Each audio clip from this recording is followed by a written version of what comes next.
Hello there, everybody. Welcome to Awesome Acknowledge. This is the 7th show. This is the show where we acknowledge the awesomeness of awesome individuals, saying that word a lot.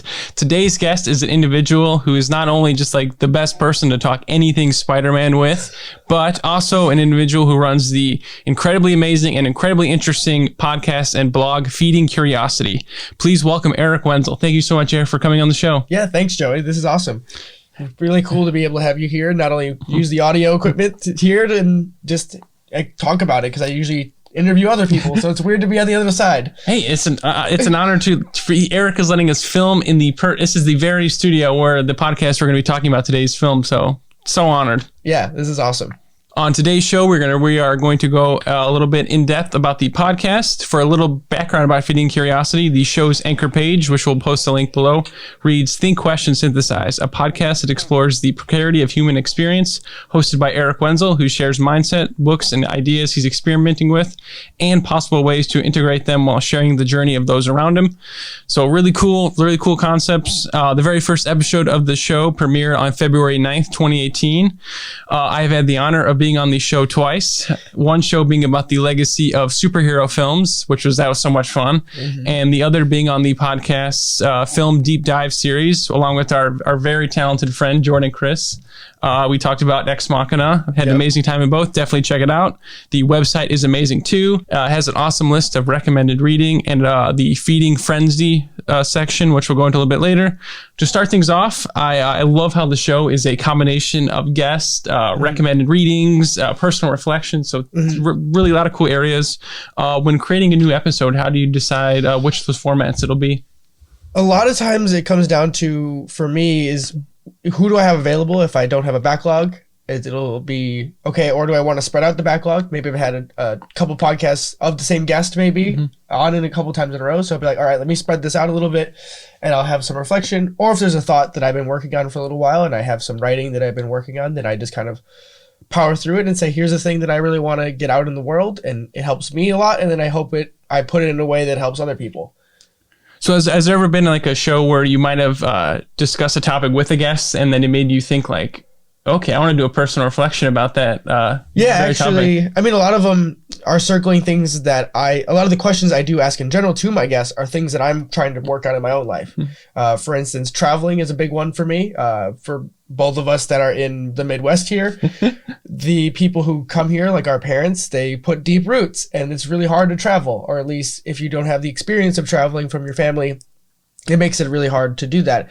And so I try to ask guests so that they can share their travel techniques or tips and how they got themselves to travel, and to push, not only our listeners, but myself to kind of get that like comfortability with wanting to take the first step, basically. Awesome. And so where, out of any places in the world to travel, where do you think you'd want to go if you could travel anywhere? If I could travel anywhere, to pull on that nerdy thread, I would definitely want to go to New Zealand one day and go to the Hobbiton set. Oh, that'd be the best thing to do ever. Closer to home would be Austin, Texas, and then in Europe, first stop would be Germany. Well, I'm definitely excited. I know when you do get out there, I know you're going to have some awesome content about that. So I'm definitely excited to see that. Yeah, that's the other part of this, is that the podcast itself is designed in a way so that it makes it accessible for traveling. It's there so that when I do have stories or events that do happen, I can then recontextualize them and talk about it and then share them with a broader audience. Awesome. In regards to, so this is kind of following up on that first question about how you kind of see who's available, or kind of what mindset you're currently on, because you've had so many amazing individuals on your show from so many different backgrounds, from the medical field, veterans, from the arts, from talking about writing and painting, and so many awesome fields. And so what is your writing process when interviewing a new guest? Do you go for like when do you have a couple bullet points, or do you, what's your format with that? So in general, I like to look at my guests in a way of, okay, here's their broad area of expertise. I will normally email them beforehand or message them in some way and say, here's 5 general bullet point questions. I have a whole list of questions that I save online using a notebook app basically called Evernote. I don't know if you've heard of it, but it's basically like my second brain. So think of like a normal notebook app on like an iPhone, but it can synchronize between desktop, mobile, and it has a web browser as well. So you basically can create a note in there, and it saves it between all 3 platforms. And as long as you synchronize it, you can have access to it immediately from all 3 of those locations whenever you want to. And so for me, I have an entire thing that's called podcast questions, and I have about 20 or so questions that are kind of my go-to questions, and I usually pick and choose depending on the person or what I'm trying to like feeling right now, and I'll send those 5. Like, you know, one of my favorites is obviously like impactful books. Other ones is like favorite failures or failures that you feel like you've learned from. Other ones are also like focused, or like what are tips and tricks for people when they get unfocused or they're not like firing all cylinders, like how do they unwind basically. Other than that, I like to keep the conversations themselves very fluid and dynamic. I don't want to guide the conversation too much before, unless the guest themselves has a certain arc they want to cover, which has happened before. But in general, I want to keep it much more conversational than I do as an actual interview style. Awesome, yeah, because with a podcast, one of the best parts about a podcast is you never know what direction it could take, and I love that aspect of your show. Yeah. Absolutely. So a really awesome segment that's on about Feeding Curiosity is the film deep dive series, which you've done Annihilation, Interstellar, Ex Machina, which was so much fun discussing. And then one is not named, which is we did one with a friend of mine, Todd Myrick, which we did Fight Club. Oh, okay, another classic I used his name because he kind of framed it around his life experiences, because he watched it like 20 years ago, and then we reflected on it 20 years later. So, awesome. Yeah, that was a really cool one. I actually just shared that on my Instagram right before we started recording. Yes, perfect timing. I know. Great. That's a really good. Ironically. It's a really cool way to do that kind of film process as well.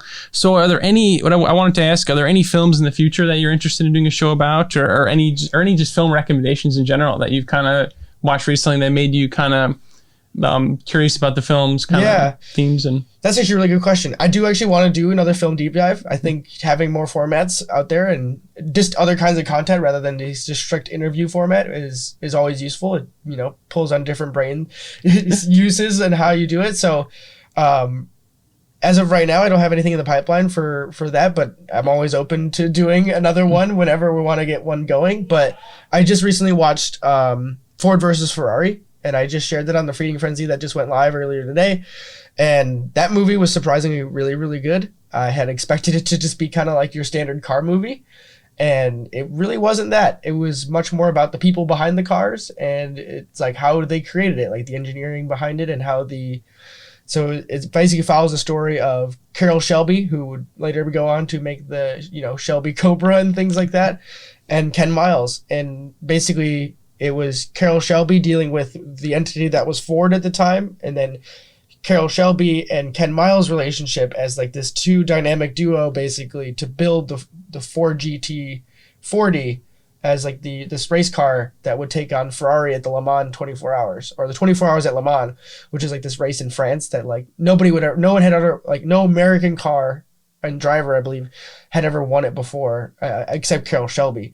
And so, but before there was never an American car that had won it. And really what it gets down to is just this story about the two humans behind these vehicles, you know, and Ken Miles is this maverick of engineering and like feeling the vehicle. Like he's in a human simulator for vehicles and understanding how they work. And it was just, I don't know, it was just a super awesome story, and I walked away from it wanting to know more about these people than I actually would have expected to go, like walking into the theater. So highly recommend that one. We got kind of like a mini film deep dive in this video. That was so perfectly said. I love what you said about how, you know, on paper the film, you know, it does seem like a car film, which is definitely awesome in its own right, but like it totally dives in these characters. I think that was awesome. Now, another kind of what you mentioned, the Feeding Frenzy segment, which on the site it is described as a weekly post that is a collection of knowledge to absorb in whatever medium you choose. Every week you can expect something worth listening, reading, watching, and pondering. Think of this as a boost of the signal above the noise. So kind of, and I know you said you did the Ford versus Ferrari recently as well. So what is your process in finding the different content for the list? So that is kind of me pulling back the curtain on my own way of absorbing information. I kind of have... It's kind of one of my superpowers is the ability to absorb a kind of ridiculous amount of information in a very short amount of time. And that what that means is basically I can listen to multiple podcasts that are a couple hours long in a day. I'm listening to minimum 2, 3, 4 hours of content, and then I can read articles and reading books or whatever it is. And so the idea behind Feeding Frenzy for me was, one, practicing my own writing because I just think it's good to have better writing skills. Two, it's kind of the giving people better, higher quality information access that is buried in the internet. We all know how good the internet is, right? We have the access to the sum total knowledge of all of humanity at our fingertips. But the problem is there's a lot of noise on there, Twitter, Reddit, etc. And so for me, I have a couple different sources from other places and blogs that I get weekly newsletters or something from, where they are collecting their own things that they find interesting. And if something catches my eye, I again save it to Evernote in a week. And so every week I'm collecting, a couple articles here and there. I'm collecting if there's one podcast that I think is worth highlighting in the week, or if there's a topic that came up, I'll go re-listen to that podcast and then reshare it to kind of summarize the gist of it and why it's worth someone's time. Because, there's a lot of investment of time to get into these podcasts because they're at least an hour long a lot of times. So I want to paint a picture for people who may not know why they should listen to something for an hour, because for most people, an hour, it seems like kind of an insurmountable thing, so that's kind of the base of the line of it. And then the last part of it is just a quote or something to think about. So I aggregate quotes, on Instagram or whatever. You see a lot of motivational quotes and things like that, but I'll keep a list of quotes that I think are useful or just what I'll be thinking about. And so I just kind of throw one in there with no description or anything. Just let it hang there and let someone take it for whatever they want with it. Yeah, you're the social media presence of the podcast is awesomely done. You do a fantastic job running that. I love too when you because you do have the quotes. Sometimes you'll take quotes from the podcasts and and that's it's just so cool seeing that all connect. Yeah, that's a new thing. So recently we've started transcribing our podcast. So I use a software that now you can basically drag and drop the audio file and it'll give you all the words of what was spoken. So it's kind of crazy. And in that way, I can see a lot more what was said in that podcast and what is that episode. Before, I was listening to everything just via audio and would take quotes as I heard them, which takes a lot longer. When you have it all typed up in front of you, it's a lot easier to see what is impactful and what is worth quoting, or one, you just get a lot more that's quotable. And now that I'm adding graphics behind those things, I think it adds a lot more to it. And for me, it's always about highlighting the guests because everyone has something worth sharing or saying that other people can learn from. Oh yeah, perfectly said. That's definitely one of my favorite things about the podcast is you just everyone you talk to has something a new mindset, a new thing to share. And I think that's so awesome how you do that and share those ideas. So on the show website, there are some really awesome short-term goals mentioned and long-term goals mentioned. New intro music, a new studio, even though this is so awesome to be in the current studio right now. I love this studio. So can you go into a little bit more detail about the goals you have for the show? Yeah, so I actually got to update that now page. Now, so the short-term goals I had before was kind of getting closer to a real studio, getting closer to other video content possibly and things like that. The video content has fallen to the wayside now that I've spent a lot more time in post-production on the podcast itself to provide even more quality within the webpage itself that goes back into the transcripting stuff and more higher quality show notes basically for other people to for basically it's access of information. Because there's a huge market for a podcast is great when it's audio, but for people who can't hear very well, podcast doesn't do you much good. So if I can have an audio or a text version of that for others to absorb in some way, then that is a much more feasible goal than getting video done right now. As I'm almost a single person working on this thing beside guests. Other than that, short-term goal right now is kind of trying to get better at marketing and in improving reach, getting more regular content in form of unique blogs. I'm doing a lot of regular content with the Feeding Frenzies and at least one podcast a week, but I'd like to do more writing in article forms to kind of encapsulate ideas or reflections. And then I'd also like to, what you may have seen is with my most impactful books, is that's a 20-minute podcast. And I want to do more short form podcasts in those natures where I'm targeting like one idea and explaining it, either like a reflection on something I've been thinking about and like here's something that might be useful to other people, or taking a topic that I know really well. Like, you know, if I'm an engineer, I can explain some sort of basic circuit element, or, you know, how some sort of way that we can explain or teach someone this, you know, elementary, maybe like high school or college 101 type level of explaining something, and then put that as an article and as a podcast. And so they become this, I call them a blogcast. I don't think that makes sense, but that's what I'm thinking of right now. So that's kind of some of the short-term goals that I'm thinking of right now. Awesome. So excited to see that. So excited to see more writing, and so excited to see the short form idea too. Mm-hmm. I have 2 more questions. So the last one's a little bit more to do with what we've been talking about, but this is a fun one I definitely want to discuss, because you're like one of the best people to talk Spider-Man with, and all things about Spider-Man characters and villains and comics. And just curious, so the 3rd MCU Spider-Man film comes out July 2021. Oh, wow. And there hasn't been any official confirmation of any of the new villains or any of the new plot lines, but definitely some speculation. And I'm just curious, what do you want to see in this 3rd MCU Spider-Man film? Man, you caught me off guard on this one. I don't know. It's hard to say, because the way this last one ended, it was mostly just the shock of, you know, them releasing his identity. You know, maybe I should have said spoiler alert for those. I mean, I guess it's too late. We'll put up a note in post. I don't know. I would love to just see what they do for how he reacts to his identity being revealed. As for the villain side of things, I'm not sure I'd like to see someone different that they haven't had before on film already, because the Vulture was new, and the Mysterio was also new. So they've been pulling on different threads. But as of right now, I can't think of anyone that I absolutely want to see. Maybe like a Kingpin. That would be kind of cool. Kind of bringing back the old school, even though that was like very Daredevil in the more modern realm. But I always thought the Kingpin was a cool bad guy. You know, I grew up on the 1994 animated series that used to be on TV show that's now on Disney Plus for shameless plug. You know, first one's on Joey, for this one Disney. But I've been rewatching that myself, so that one's really cool. But yeah, Kingpin would be so great to see in the new movies, especially with Daredevil ending on that was such an amazing series on Netflix. So it'd be so cool to see those tie together somehow. Mm-hmm. But yeah, really awesome. I'm so excited for Spider-Man. I guess MCU Spider-Man 3 we'll call it. So excited for that. So final question. What advice would you have for one wanting to start a podcast? Ooh, that's a good one.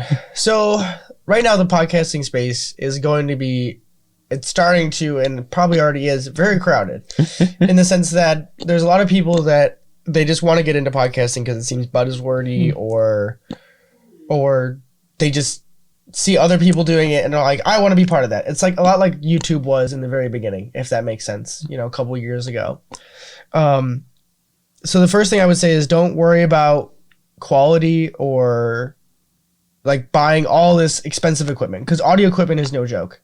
Sitting here on this table in front of us is a lot of money, and it's a lot of money to do it. And so if you're not really committed to doing it, and the other thing is, if you do record a couple episodes or you have an idea, do like 5 dry runs and just kind of get them done and get them ready, but don't post them anywhere yet. Kind of see what it's like and do those 5 secret episodes.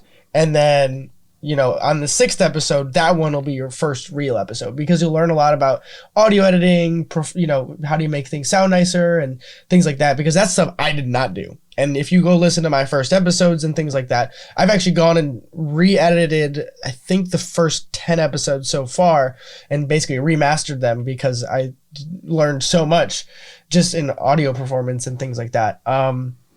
The other thing I can safely recommend is if you're doing a small podcast and you just want to do it by yourself and have access, Anchor.fm, which is our host platform, is a huge resource for smaller people like myself, or just smaller entities just trying to make it on your own and learning the ropes as you go, because they get you on every platform. You don't have to pay for it. You know, there's no pay to play. I think like other services like Stitcher or SoundCloud require monthly payments. So if you're basically paying for a website and for a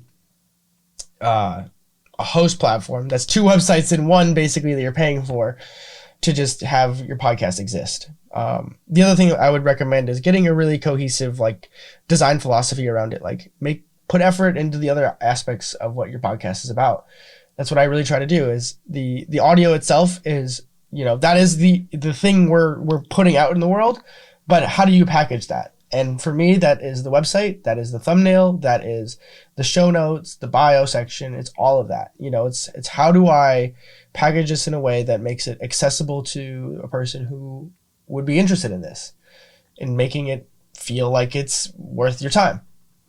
Oh yeah, that was so perfectly said. The way I love how the podcast social media platforms, like the cohesive style, like you said. I love the logo, the design philosophy, so well put together. Shout out to my brother for that. So shout out to Nick Wenzel too. Yeah. We gotta plug him for sure. Yeah. I love that. That was the last question. Definitely check out Feeding Curiosity, the official website as well, feedingcuriosity.net. Some new show apparel has been added to the site as well, which you can see. I'm wearing it right now, and in the back it has our new personal philosophy / ethos about it, which is with knowledge comes responsibility. Yeah, awesome quotes. And you can follow the show you can check it out on Anchor, as Erich brought up, as well as Facebook, Instagram, Twitter.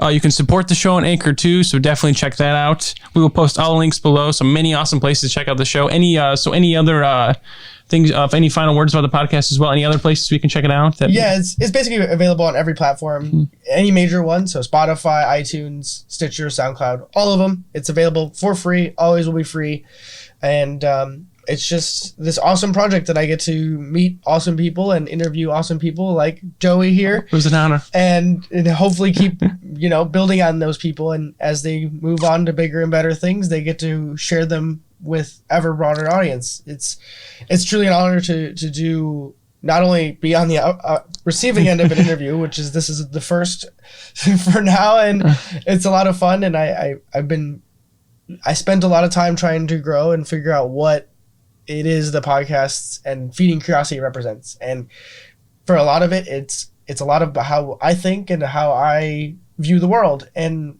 in reality, it's my hope to provide blueprints for others to learn and lead a more fulfilling life. And that can be through any medium we see fit. It just so happens to be audio, but that can be us talking about movies. It can be us talking about SpiderMan. It can be us talking about, the mindset of someone's life or how they've internalized different struggles in their lives. So, sky's the limit for what the platform in itself exists in. And I don't know where it's going to go, but I'm going to just keep on going. Yes, and hey, we're definitely all excited to see. Thank you so much, Erich, for being on the show. Awesome acknowledge. Thank you so much. And definitely we're very excited to see the New Zealand episode when that happens. So excited. Thank you so much for watching, everybody. Thank you, Erich, again. Thank you for letting us use the studio. This is amazing. Yeah. It's an honor to be right here where all the other shows happen for Feeding Curiosity. All right, everybody, thank you for watching.